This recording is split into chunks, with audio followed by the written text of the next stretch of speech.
Hello, আমি রৌনক ভট্টাচার্য। আমাকে তুমি চেনো না, কিন্তু যারা আমাকে চেনে তারা একটা বিষয় জানতে চেয়েছে।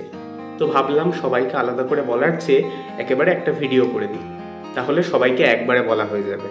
সালটা 2019, তখন আমি ক্লাস 11-এ পড়ি। ক্লাস 11-এ পড়ার সময় একবার একটা স্বরচিত কবিতা সেটা পাঠ করেছিলাম। পাঠ করার পরে ইউটিউবে পোস্ট করি। মায়ের ফোন থেকে ইউটিউবে পোস্ট করার পরে অনেকের পছন্দ হয়ে যায়।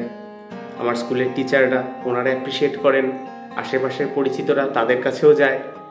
রুদ্রনীল ঘোষ অভিনেতা, তিনিও শেয়ার করেছিলেন, কারণ তার অনুকরণে আমি তার স্টাইলটাকে একটু অনুকরণ করে ভিডিওটা করেছিলাম। তারও ভালো লেগেছে, তিনিও শেয়ার করেছেন।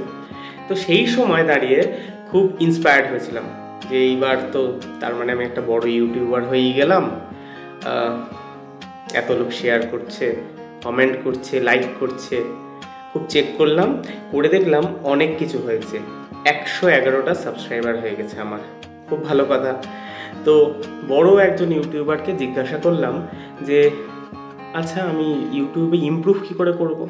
তো সে আমাকে বলছিল এইটা করতে হবে, এরপর ওইটা করতে হবে, তারপর তাই করতে হবে, তারপর তাই করতে হবে, অনেকটা বলছিল। বলতে বলতে আমাকে জিজ্ঞাসা করলো আচ্ছা তোমার এখন সাবস্ক্রাইবার কত। আমি বললাম যে 111 জন। তো সে তো ফিক করে হেসে দিল, হেসে বললো আরে আগে তো ইউটিউবার হবে, আগে ইউটিউবার হবে তারপর তো ইমপ্রুভমেন্ট। ইউটিউবার হতে হবে আগে, 111টা বাড়াতে হবে তো। তো আমি আর কি বলবো, চুপচাপই থাকলাম। তো তারপরে যেটা হলো, ওই ইউটিউবার আমাকে বললো আচ্ছা দেখি তোমার চ্যানেলটা। চ্যানেল দেখলো, চ্যানেল দেখতে দেখতে আমাকে বললো এইভাবে ইউটিউবার হওয়া যাবে না। আমি বললাম কেন? বলছে তুমি কবিতা পাঠ করেছো, ভালো কথা, তোমার যারা সাবস্ক্রাইবার তারা কবিতা শুনবে, তুমি মাঝখান থেকে তাহলে আঁকার ভিডিও কেন দিয়েছো? তারা কি আঁকা দেখতে চায়? তারা দেখতে চায় না। তোমাকে সাবস্ক্রাইব করেছে কবিতা শোনার জন্য, কিন্তু তুমি আঁকা দিয়ে দিয়েছো, ভালো কথা। তারপর কি করেছো? তুমি পুজো করছো, তার ভিডিও দিয়ে দিয়েছো। তুমি ঠাকুর দেবতার ভিডিও দিয়ে দিয়েছো। তো মানুষ কেন দেখবে? যারা তোমার আঁকা পছন্দ করে তারা কি ঠাকুর দেবতার ভিডিও দেখবে? কেন দেখবে? তো এরকম যখন বলছেন, তো আমি ভাবলাম যে কেন এইভাবে কি করা যায় না। আমি বললাম যে আমি তো এইগুলোই করি, আমি পুজো করি, আমি পুজোর ভিডিও দিচ্ছি, আমি ছবি আঁকি, ছবির ভিডিও দিচ্ছি, আমি কবিতা বলি, কবিতা বলার ভিডিও দিচ্ছি, তাহলে কেন হবে না? তো তখন আমাকে উনি বললেন যে না, এইভাবে হবে না। যদি হয় তাহলে তুমি ব্লগার হয়ে যাও, ডেইলি ব্লগার হও, তাহলে তুমি যেটাই করবে সেটাই দেখাবে। আমি বললাম আমি তো ব্লগার হতে পারবো না। তখন 2019 তো, জানিও না কিভাবে মায়ের ফোন নিয়ে। আমি বললাম এত তো আমার জানা নেই, আমি পারবো না। তাহলে হবে না। আমি বললাম কেন, আমি যে যেভাবে করি হবে না? বললো না, এই তোমার নিজের নাম দেয়া রৌনক ভট্টাচার্য, আমার যা নাম তাই নামেই দেওয়া রয়েছে। একটা কি স্বামী বিবেকানন্দের ছবি দেয়া, নিজের নাম, স্বামী বিবেকানন্দের ছবি, ব্যাকগ্রাউন্ডে আবার নিজের ছবি, কি এইসব করাই এইভাবে হবে না। আমি বললাম কি করে হবে? অনেকবার বলাতে উনি খুব সুন্দর একটা কথা বললেন। উনি বললেন যে দেখতে সুন্দর হতে হবে। কেন? দেখতে সুন্দর হতে হবে কারণ হচ্ছে তুমি যদি মডেল মেটেরিয়াল হও, তুমি যদি সেলিব্রিটি হও, তুমি যদি খুব হ্যান্ডসাম হও, তাহলে তুমি যেটাই করবে মানুষ সেটাই দেখবে। তুমি পুজো করবে, মানুষ দেখবে। তুমি ছবি আঁকবে, মানুষ দেখবে। তুমি কবিতা বলবে, তাও মানুষ দেখবে। তো ক্লাস 11-এ পড়তাম, 2019 সালটা, তখন খুব গায়ে লেগেছিল কথাটা। জিস, তার মানে কি ইনডিরেক্টলি দেখতে খারাপ বললো? কিন্তু তাই বলিনি। কিন্তু এইটা বুঝতে পেরেছিলাম যে ইউটিউব নিয়ে যখন কথা বলবো তখন আমার কাছে সাবস্ক্রাইবার দরকার। সেই জন্য আমি তারপর ঠিক করেছিলাম যে এরপর যেদিন আমি ইউটিউব নিয়ে কথা বলবো সেদিন আমার কাছে একটা স্ট্যাম্প থাকবে ইউটিউবারের। কীরকম স্ট্যাম্প? না, আমার কাছে সিলভার প্লে বাটন থাকুক। সিলভার প্লে বাটন থাকা মানে একটা নাম আছে ইউটিউবার হিসেবে, অ্যাটলিস্ট একটা ক্রিয়েটার অ্যাওয়ার্ড আছে। তো তারপর থেকে আমি বলিনি, আমি কোনো ইমপ্রুভমেন্টও চাইনি আমার ইউটিউব ভিডিওতে, কারণ আমি চেয়েছিলাম আমি যেভাবে ভিডিও করি ঠিক সেইভাবেই ভিডিও করতে।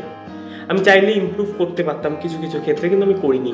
তার কারণ ওই 2019-এর ক্লাস 11-এর রৌনক ভট্টাচার্যকে আমি ডিসঅ্যাপয়েন্ট হতে দেব না, সেটাই ভেবেছিলাম। আর সেই জন্যই আমি কোনো রকম কোনো ইমপ্রুভমেন্ট নিজের মধ্যে আনিনি ইউটিউবের ক্ষেত্রে। যেটা করেছিলাম সেই সময় দাঁড়িয়ে গত 3 দিন আগেও আমি সেটাই করেছি। তো সেভাবেই চলতে চলতে আজকে ইউটিউব নিয়ে কথা বলছি কারণ আমার কাছে এই বাক্সটা এসছে, এই যে একটা সিলভার কালারের জিনিস, তো সেই জিনিসটা এসছে আজকে, এবং সঙ্গে আরও যেসব জিনিস আসে এই সব জিনিস এগুলো এসছে। তো সেই জন্যেই আমি ইউটিউব নিয়ে কথা বলছি। যদি ক্লাস 11-এর রৌনক ভট্টাচার্যের সঙ্গে দেখা হতো তাহলে একটাই কথা বলতাম যে I am very proud of you and one day you will feel very proud of me too. তো আজকে সেই কারণেই জানাচ্ছি।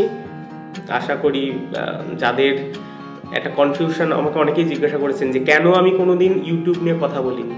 অনেকে এটা ভাবতেন যে আমার বোধ করে ইউটিউব থেকে আর্নিং আসছে, তো সেইটা লুকোতেই আমি জানাই না। কিন্তু একটাই ছিল, আমি সাধারণত নিজের কাছে নিজে কিছু প্রমিস করি না, কিন্তু যখন করেছিলাম তখন সেটাকে নষ্ট হতে দিইনি।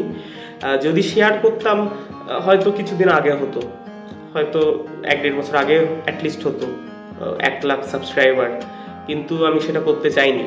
আমি চেয়েছিলাম যে আমি প্রত্যেকটা মানুষের কাছে পৌঁছবো ইউটিউবার হিসেবে। আমি তোমার পরিচিত হিসেবে যদি তোমার কাছে পৌঁছই, সেটা আমার সবথেকে বড় ফেলিয়ার হতো, সবথেকে বড় ফল্ট এটাই হতো যে আমি তোমার কাছে পৌঁছেছি আমার পরিচিত হিসেবে, ইউটিউবার হিসেবে পৌঁছতে পারিনি। তো আমি সেই টার্গেটটাকে রেখেছিলাম এবং আজকে পেয়েছি। একটা মাইলস্টোন বলা যায়। এই জিনিসটাকে খুব এক্সপেন্সিভ বানিয়ে রেখেছিলাম আমি, আজকে পেলাম। সেটা ভালো তো ডেফিনেটলি লাগছে, কিন্তু আমি কোনোদিন কাউকে বলিনি সাবস্ক্রাইব করতে, কোনোদিন কাউকে লিঙ্ক পাঠাইনি, ইভেন আমি কোনোদিন ইউটিউব নিয়ে কারোর সাথে কথাও বলিনি। তার একটাই কারণ, এটা কিন্তু যারা পাঠান আমি তাদেরকে মানে খারাপ বলছি না, ডেফিনেটলি এটা করা উচিত। আমি করেছিলাম 2019-এর ক্লাস 11-এর রৌনক ভট্টাচার্যকে কোনোভাবে হার্ট না করতে, কারণ তাকে আমি একটু সাইড করেই রেখেছিলাম। তার জন্য এই প্লে বাটনটা আমি ধরে রয়েছি, কিন্তু ক্লাস 11-এর রৌনক ভট্টাচার্যের এই আসল প্লে বাটনটা দরকার ছিল। তাই থ্যাংক ইউ সো মাচ যারা সবসময় সাথে থেকেছেন এবং ইন্সপায়ার করে গেছেন। আশা করবো ইন ফিউচারে আরও এগোতে পারবো। Thanks a lot.